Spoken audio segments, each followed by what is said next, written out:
Region 5 of the Pennsylvania Department of Agriculture consists of a 10-county area, including the counties of Clearfield, Center, Cambria, Blair, Huntington, Mifflin, Juniata, Somerset, Bedford, and Fulton.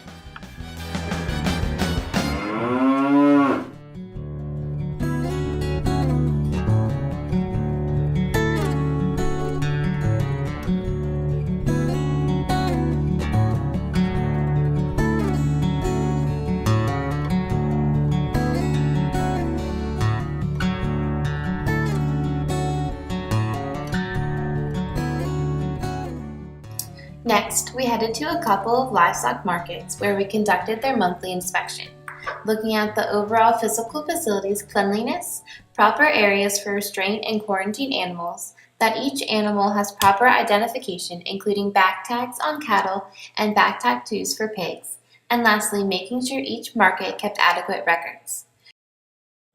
While at the markets, we also picked up some calf manure for a study on antibiotic resistance in calves.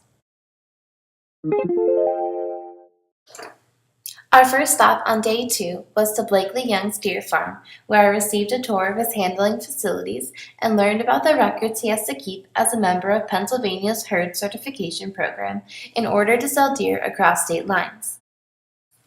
One aspect he has to record is that for every deer that dies on property, they must be reported within 10 days, and a chronic wasting disease sample, which consists of part of the base of the brain and the lymph nodes, must be taken and sent into the lab. Then, we made a quick stop at the Belleville Livestock Market, where we downloaded information from radio frequency identification tags on animals that had moved through the market. In Belleville, there had been a total of 72 animals with RFID tags.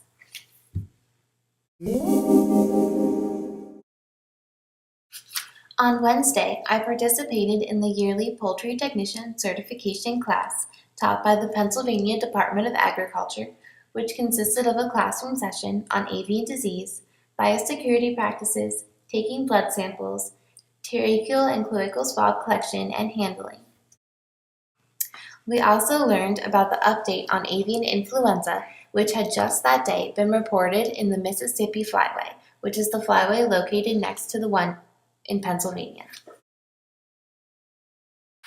The second half of the day was spent doing the hands-on portion, where we took blood samples, practiced tracheal and cloacal swabs, and learned how to do pylori testing on site with the right equipment. To ensure proper biosecurity, everyone had to wear coveralls, hairnets, gloves, and booties when working with the chickens. On Thursday morning, a local vet brought in a raccoon for rabies testing. To be sent into the animal diagnostic laboratory system, that raccoon had to be decapitated and its head mailed in for the testing.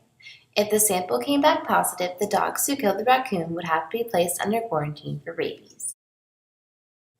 Then we stopped in at a hunting preserve to check in on the Russian hogs they raise. The Pennsylvania Department of Agriculture regulates that all male hogs must be castrated before entering the hunting preserve.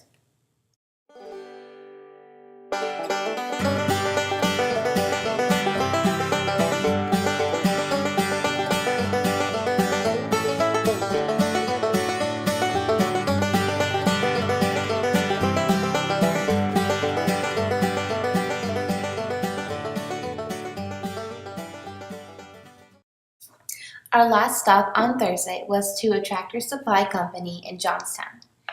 Each spring, each Tractor Supply Company that sells chicks must be inspected to ensure that the chicks are being well cared for and that proper logbooks are being recorded for every chick sold.